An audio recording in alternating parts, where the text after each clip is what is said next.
Hello friends, नमस्कार, जय Hind, Vande Mataram. UP BEd entrance examination 2023 का आपका एग्जामिनेशन कल है, यानी आज है 14 तारीख और कल है 15। तो 15 को आपका एग्जामिनेशन कंडक्ट कराया जा रहा है। आज से 15 दिन पहले मैंने एक वीडियो बनाया था, आपको बताया था किस तरीके से तैयारी करना है 15 दिन। देखो, बच्चे सीरियस तो नहीं लिए होंगे, लेकिन कुछ बच्चे सीरियस लिए होंगे तो उनको एडवांटेज मिला होगा। 12 घंटे में आप पूरा जीएस रिवाइज कर सकते हो एक बार फिर से। वो तरीका हम बताएंगे आपको लास्ट में। पहले कुछ क्वेश्चन मैं आज आपको करवा देता हूँ, राइट, जिससे आपको समझ में आएगा कि आपको इस तरीके से प्रिपरेशन करना है। अगले 12 घंटे में आपको और तैयारी अच्छे से करना है, राइट। चलिए, ज़्यादा टेंशन नहीं लेने वाली बात है। आप जितना आपने मेहनत किया है उसका आउटपुट आपको मिल जाएगा कल। चलिए क्वेश्चन पे आते हैं। सिंधु सभ्यता का बंदरगाह कौन सा था, या सिंधु सभ्यता में कौन सा बंदरगाह मिलता है, कौन से स्थान में मिलता है, इस तरीके का प्रश्न पूछेगा। ठीक है, इस तरीके क्वेश्चन बनेगा। इसका जवाब आप लोगों से बहुत लोगों को पता होगा, लोथल। और एक स्थान और है जिसको बोलते हैं सुतको तदा, सुतको तदा। तो लोथल और सुतको तदा, ठीक है। तो यहाँ पर बंदरगाह मिलता है, राइट। मोहनजोदड़ो, ऑप्शन डी आप देख रहे हैं। देखो, मोहनजोदड़ो को इसका अर्थ होता है मृतकों का टीला। क्या होता है? मृतकों का टीला, मृतकों का टीला, राइट, मृतकों का टीला। और हमें मोहनजोदड़ो पर एक और साक्ष्य मिलता है, किसका? स्नान गृह का। बंदरगाह हमें लोथल पे मिलता है, लेकिन मोहनजोदड़ो पे हमें स्नान गृह, ठीक है, वहाँ का साक्ष्य मिलता है।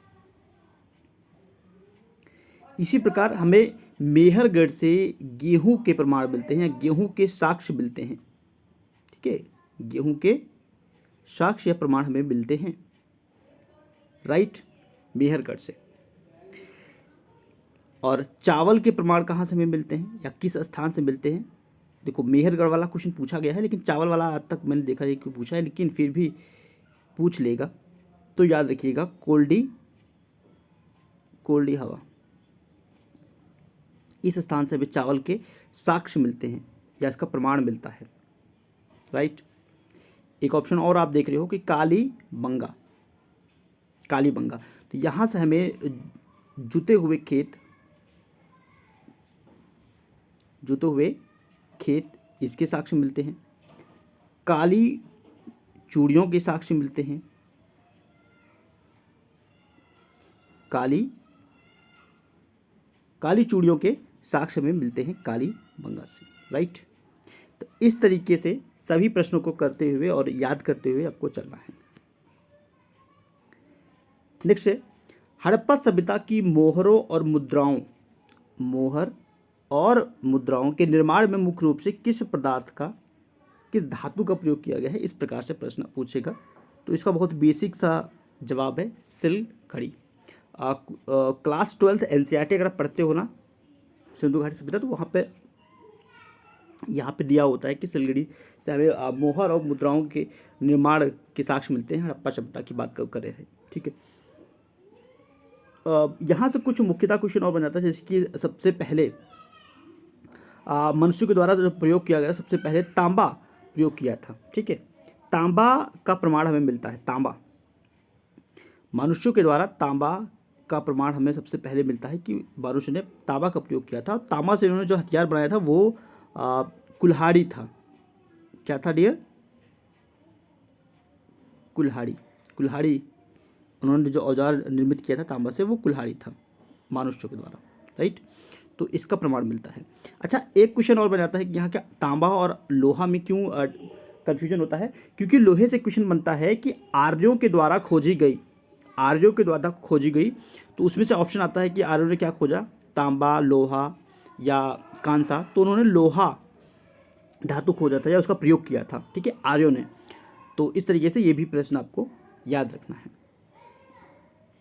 चलिए नेक्स्ट क्वेश्चन बात करें। निम्नलिखित विद्वानों में से हड़प्पा सभ्यता का सर्वप्रथम खोजकर्ता कौन था? हड़प्पा सभ्यता का सर्वप्रथम खोजकर्ता कौन था? कौन था? दयाराम साहनी, दयाराम साहनी, ठीक है, दयाराम साहनी। राखलदास बनर्जी, आर डी बनर्जी या राखलदास बनर्जी, मोहन जोदड़ो, ठीक है। मोहन जोदड़ो की खोज किया था राखलदास बनर्जी ने। दयाराम साहनी ने हड़प्पा सभ्यता की खोज किया था। गोपाल मजूमदार की अगर हम बात करें, गोपाल मजूमदार, इन्होंने क्या खोला था, तो इन्होंने एक स्थान था चन्हू दड़ो, ठीक है, तो इस स्थान का भी उन्होंने खोज किया था, राइट। और सर जॉन मार्शल, तो इन्होंने हड़प्पा और मोहनजोदड़ो की खोज किया था। नए युग की अगर बात करें तो जॉन मार्शल ने भारतीय पुरातत्व सर्वेक्षण की महानिर्देशक बनाए गए थे और उन्होंने फिर वहाँ से कुछ प्रमाण इनको मिला था, तो इनको भी श्रेय दिया जाता है हड़प्पा और मोहनजोदड़ो को, अगर नवीन युग की हम बात करें तो, राइट। नेक्स्ट है मीमांसा और पूर्व मीमांसा दर्शन के प्रतिपादक है। पूर्व मीमांसा या मीमांसा के दर्शन के प्रतिपादक है। ये बहुत ही इंपॉर्टेंट क्वेश्चन है, यहाँ से क्वेश्चन काफी बना हुआ है, तो याद रखिएगा जैमिनी, ठीक है, राइट। जैमिनी। गौतम, जो मुनि गौतम थे, उन्होंने न्याय दर्शन की खोज किया था भाई, न्याय दर्शन।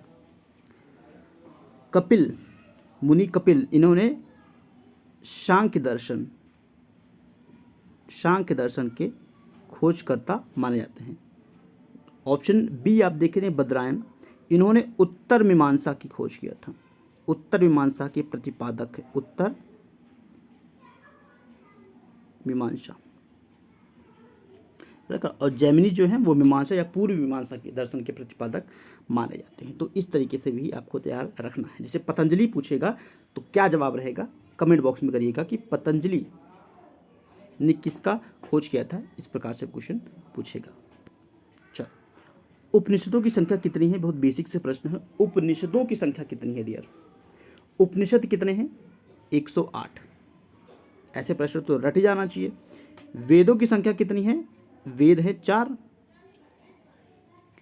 भाई। 6 क्या है, 6 हमारे वेदांग है, वेदांग पूछेगा, वेदांग की संख्या। उपनिषद कितने हैं, उपनिषद हैं 108। महापुराण पूछ लेगा तो कितना है, महापुराण है 18, राइट, महापुराण 18। और उपनिषदों की संख्या कितनी है, 108। भैया सबके खोजकर्ता भी याद रखिए। गौतम बुद्ध से क्वेश्चन काफ़ी बनता है एग्जामिनेशंस में, तो इसको भी कवर करवा देता हूँ। हालांकि कई बार मैंने हिस्ट्री भी आपको पढ़ाया है, यूपी बीएड के लिए स्पेशली। गौतम बुद्ध ने अपना पहला उपदेश कहाँ पे दिया था, सारनाथ। पहला उपदेश, प्रथम उपदेश सारनाथ वाराणसी के आसपास है। गया नहीं हूँ, जाना चाहता हूँ, कभी जाऊँगा तो डेफिनेटली यहाँ का वीडियो बनाऊँगा। तो गौतम बुद्ध ने अपना पहला उपदेश कहाँ पे दिया था, सारनाथ में दिया था। अब गौतम बुद्ध से संबंधित जो स्थान है ना, एटलीस्ट इस पे एक निगाह आपको डाल लेना चाहिए। जैसे बोध गया, अब बोध गया गौतम बुद्ध, तो इनको ज्ञान की प्राप्ति हुई थी, ज्ञान मिला था इनको, ज्ञान की प्राप्ति भाई पीपल का पेड़ था, तो वहाँ पर बैठ के इन्होंने ज्ञान की प्राप्ति प्राप्त किया था, बोध गया। या तो ऐसे याद कर लीजिए कि याद नहीं हो रहा है तो, कि बुद्ध, गौतम बुद्ध, तो बुद्ध को बुद्धि कहाँ मिली, बोध गया में, इस प्रकार से याद कर लीजिए। लुम्बिनी, भाई लुम्बिनी क्यों फेमस है और कुशीनगर कैसे संबंधित है, तो जो कुशीनगर है, ठीक है, तो यहाँ पर इनकी मृत्यु मिलता है, ऐसा हमें बताया गया है कि कुशीनगर में इनकी मृत्यु है, तो लुम्बिनी में इनका क्या होता है, जन्म होता है, राइट। सारनाथ में पहला उपदेश देते हैं, बोध गया में उनको ज्ञान की प्राप्ति होती है। एक स्थान इनसे और संबंधित है, वो है श्रावस्ती।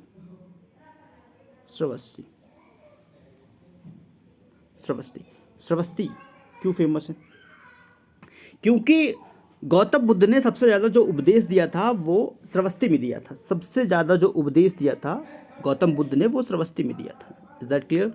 पहला उपदेश डेफिनेटली उन्होंने सारनाथ में दिया था, लेकिन सबसे ज़्यादा जो उपदेश दिया उन्होंने श्रावस्ती में दिया था, राइट। कनिष्ठ। कनिष्ठ के शासनकाल में चतुर्थ बौद्ध संगीति किस नगर में आयोजित किया गया था? कहाँ पर आयोजित किया गया था, किस नगर में आयोजित किया गया था? यह आयोजित किया गया था कुंदनवन, कश्मीर। ठीक है, एक वर्ड याद रखिए, कश्मीर याद रखेंगे तब भी काम चल जाएगा। राइट, क्लियर है। राजा कनिष्ठ से अगर हम बात करें तो यहाँ से कुछ क्वेश्चन आपको याद रखना चाहिए, जैसे कि इनके राजवैद्य थे जिनका नाम था चरक। एग्जाम में चरक से क्या क्वेश्चन बनता है कि इन्होंने क्या रचना किया था? तो इन्होंने चरक संहिता की रचना किया था, चरक संहिता। या यूँ पूछ लेगा आपसे क्वेश्चन कि चरक जो है वो किस राजा के यहाँ राजवैद्य थे? तो चरक थे। ठीक है, कनिष्ठ, राजा कनिष्ठ के यहाँ। Is that clear? तो ऐसे फैक्ट्स याद रखना है आप लोगों को। चलिए आगे मूव करते हैं। नेक्स्ट क्वेश्चन, किसके शासनकाल में डायमेकस भारत आया था? कभी कभी ये भी क्वेश्चन आपको देखने को मिलेगा ना। तो डायमेकस किसके शासनकाल में आया था? किसी को पता है? भाई डायमेकस जो आया था वो आया था राजा बिंदुसार, मौर्य वंश का सेकंड जो राजा था, क्योंकि मौर्य वंश की स्थापना चंद्रगुप्त मौर्य ने किया था, उसके बाद इसका पुत्र था बिंदुसार। राइट, तो बिंदुसार के शासनकाल में डायमेकस आया था। अब यहीं पे क्वेश्चन बनेगा कि चंद्रगुप्त मौर्य के शासनकाल में कौन आया था? चंद्रगुप्त मौर्य, तो इसके शासनकाल में आया था मेगास्थनीज। और इसकी पुस्तिका है, एक पुस्तक है जो बहुत फेमस है, उसका नाम है इंडिका। ठीक है, राइट। अशोक, सम्राट अशोक के शासनकाल में कौन आया था? कभी पूछा नहीं गया, बट फिर भी फैक्ट्स है तो याद रखिएगा। कब पूछेगा, यू नेवर नो। राइट, तो डायोनीशियस नाम थोड़ा टफ है, याद रखिएगा। अशोक के दरबार में आया था डायोनीशियस। बिंदुसार के शासनकाल में आया था डायमेकस। चंद्रगुप्त मौर्य के शासनकाल में आया था मेगास्थनीज। राइट, चंद्रगुप्त द्वितीय लिखा है माय डियर स्टूडेंट, तो चंद्रगुप्त द्वितीय के शासनकाल में कौन आया था? चंद्रगुप्त द्वितीय के शासनकाल में आया था फाहियान। फाहियान जो था वो चंद्रगुप्त द्वितीय के शासनकाल में आया था। चंद्रगुप्त द्वितीय को ही हम लोग इनका एक और नाम है विक्रमादित्य, तो मतलब विक्रमादित्य। चंद्रगुप्त द्वितीय विक्रमादित्य के शासनकाल में आया था फाहियान। ठीक है, क्लियर है ना। अब आपसे एक क्वेश्चन और पूछता हूँ, ये मल्टीपल क्वेश्चन पूछ रहा हूँ, इसका जवाब आप लोग दे दीजिएगा थोड़ा सीरियस होके, कि हर्षवर्धन के शासनकाल में कौन आया था? हर्षवर्धन के शासनकाल में कौन आया था? चलो नेक्स्ट क्वेश्चन मूव पर जाएं। अब आप सीरियस होकर थोड़ा सा ना लेखक याद रखिएगा, याद कर लो, अभी भी समय है। मुद्ररक्षक का लेखक निम्न में से कौन है या कौन था? मुद्ररक्षक तो विशाख दत्त। राइट, विशाख दत्त। अश्वघोष, इन्होंने बुद्धचरित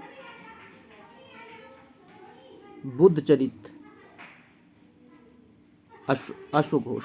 विशाख दत्त ने मुद्र रक्षक की खोज की थी। विशाख दत्त से एक क्वेश्चन और याद रखिएगा, इनका एक कभी कभी नाम पूछ लेता है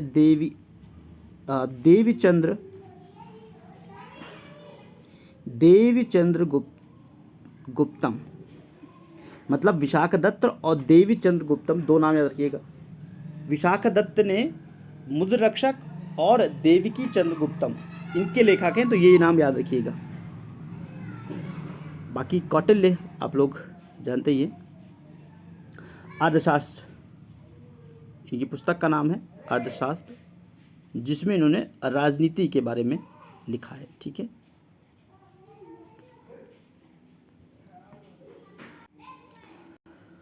और भद्रबाहु तो इन्होंने कल्पसूत्र की रचना किया था। कल्पसूत्र एक आपका जैन ग्रंथ है। कल्पसूत्र एक आपका जैन ग्रंथ है। ठीक है, कभी कभी पूछता है कि कौन किसके शासनकाल में था। जैसे अश्वघोष से, तो ये राजा कनिष्ठ के दरबार में रहा करते थे। ठीक है, भद्रबाहु की बात करें तो चंद्रगुप्त द्वितीय के शासनकाल में मतलब रहा करते थे ये लोग। ठीक है, और कौटिल्य आप जानते हो चाणक्य किसी शासनकाल में थे। तो इस तरीके से क्वेश्चन भी बन जाता है। आइए नेक्स्ट क्वेश्चन करते हैं कि शिलालेखों के अशोक के शिलालेखों को पढ़ने वाला प्रथम अंग्रेज कौन सा था। पहला अंग्रेज कौन सा था? James Prinsep. बहुत ही ईजी नाम है। ठीक है, जेम्स प्रिंसेप। डायोनिशियस मैंने आपको बता ही दिया, यह अशोक के शासनकाल में आया था। फाहियान चंद्रगुप्त द्वितीय अर्थात विक्रमादित्य के शासनकाल में आया था। ठीक है, और हेरोडोटस आप लोग जानते हो हिस्ट्री के फादर बोले जाते हैं। इतिहास के पिता हेरोडोटस। राइट, क्लियर है ना सभी चीज। चलो मूव करें। गुप्त वंश का अंतिम शासक। तो भैया गुप्त वंश का पहला शासक बहुत इंपॉर्टेंट है कि बहुत सारे जो डायनेस्टी है उनके एक तो मुख्य शासक याद करिए, 3 याद रखना होता है। देखो, एक होता है कि संस्थापक कौन है। जैसे गुप्त वंश का संस्थापक कौन है? श्रीगुप्त। राइट, इसी प्रकार से एक तो संस्थापक याद रखिए। अच्छा, यहाँ पे अंतिम शासक पूछा है, सॉरी, गुप्त वंश का अंतिम शासक पूछा है। तो गुप्त वंश का प्रथम शासक या जिसने स्थापना किया था, संस्थापक मैं यहाँ लिख देता हूँ। एक इंपॉर्टेंट होता है संस्थापक याद रखना, जैसे कि श्रीगुप्त है। राइट, अब गुप्त वंश का जो अंतिम शासक था वो विष्णुगुप्त अंतिम शासक था। ठीक है, समुद्रगुप्त भी गुप्त डायनेस्टी का था, तो बहुत ही प्रतापी राजा था। समुद्रगुप्त से एक चीज़ बहुत ज़्यादा फेमस है, वो पूछता है कि इनका जो दरबारी कवि था वो उसका नाम था हरिशेन। ठीक है, तो हरिशेन ने लेख लिखा था। कौन सा लेख था? बहुत बच्चों को पता होगा, बहुत ही इजी क्वेश्चन है। इलाहाबाद प्रशस्ति। ठीक है, क्लियर है ना? यहाँ तक आप लोगों को बात समझ में आया होगा। और समुद्रगुप्त को ही भारत का नेपोलियन भी कहा जाता है। बाकी चंद्रगुप्त द्वितीय के शासनकाल में बहुत से जैसे कालिदास इन्हीं के दरबार में थे। ठीक है, या इन्हीं के समकालीन थे। धन्वंतरी जो आयुर्वेदाचार्य थे वो भी चंद्रगुप्त द्वितीय के शासनकाल में थे। चंद्रगुप्त द्वितीय को विक्रमादित्य कहते हैं, ये भी एक काफ़ी कभी क्वेश्चन पूछता है। एक नाम और याद करवा देता हूँ आप लोगों को, कुमारगुप्त क्यों याद रखना है? क्योंकि कुमारगुप्त ने नालंदा विश्वविद्यालय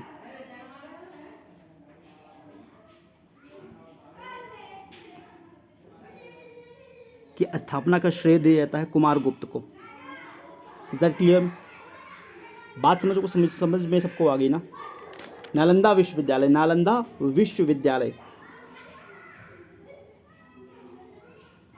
एलोरा का प्रसिद्ध कैलाश मंदिर का निर्माण किस शासक ने करवाया था? एलोरा पूछा है, काफी बार पूछता है। प्रसिद्ध मंदिर कैलाश मंदिर, एलोरा, कृष्ण प्रथम। ठीक है, कृष्ण प्रथम। एलोरा का प्रसिद्ध कैलाश मंदिर का निर्माण किस शासक ने करवाया था? कृष्ण प्रथम ने। राइट। अच्छा, जितना आप यह नाम देख रहे हैं ना, ये राष्ट्रकूट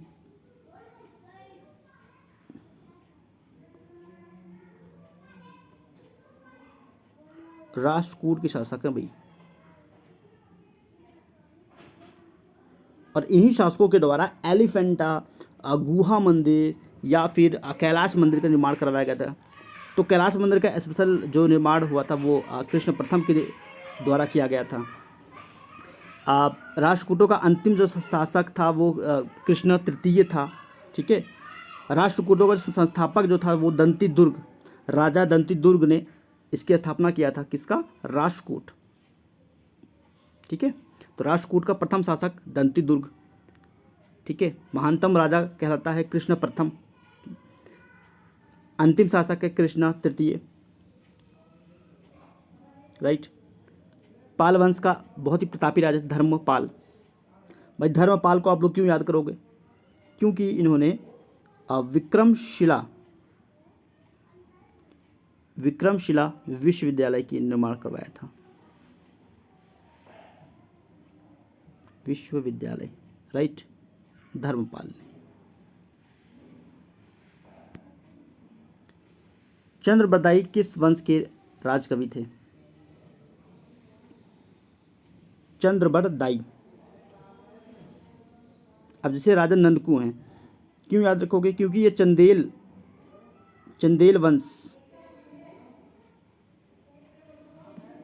वंश की ये संस्थापक हैं भाई। तो संस्थापक तो याद करना ही चाहिए, याद होना चाहिए सबको। राजा नंदकू। मूलराज प्रथम या मूलराज कौन है? ये सोलंकी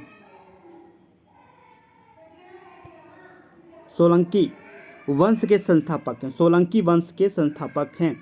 और क्यों याद रखना है मूलराज प्रथम को? क्योंकि ये सोलंकी वंश के संस्थापक हैं, पहली बात। कभी कभी आपसे ये क्वेश्चन पूछेगा डियर कि सोलंकी, या ऐसा पूछ लेगा कि मुडेरा, सुना है आप लोगों ने कभी? मुडेरा का सूर्य मंदिर का निर्माण किस वंश ने करवाया था? तो वो सोलंकी वंश था जिन्होंने मुडेरा का सूर्य मंदिर का निर्माण करवाया था। सोलंकी वंश ने ही निर्माण करवाया था, और उसका जो पहला राजा था वो मूलराज प्रथम ने। चंद्रबरदाई अपने क्वेश्चन पे आते हैं। चंद्रबरदाई पृथ्वीराज चौहान या पृथ्वीराज, इनको तृतीय भी बोलते हैं। नाम में कन्फ्यूजन नहीं होना, हो सकता कभी कभी चौहान ना देख के पृथ्वीराज तृतीय दे देगा। आप लोगों ने पढ़ा है पृथ्वीराज चौहान, फिर आप लोग फंस जाओगे। तो पृथ्वीराज चौहान और पृथ्वीराज तृतीय तीनों याद रखिए। चौहान वंश के संस्थापक हैं राजा वासुदेव, ठीक है, संस्थापक है।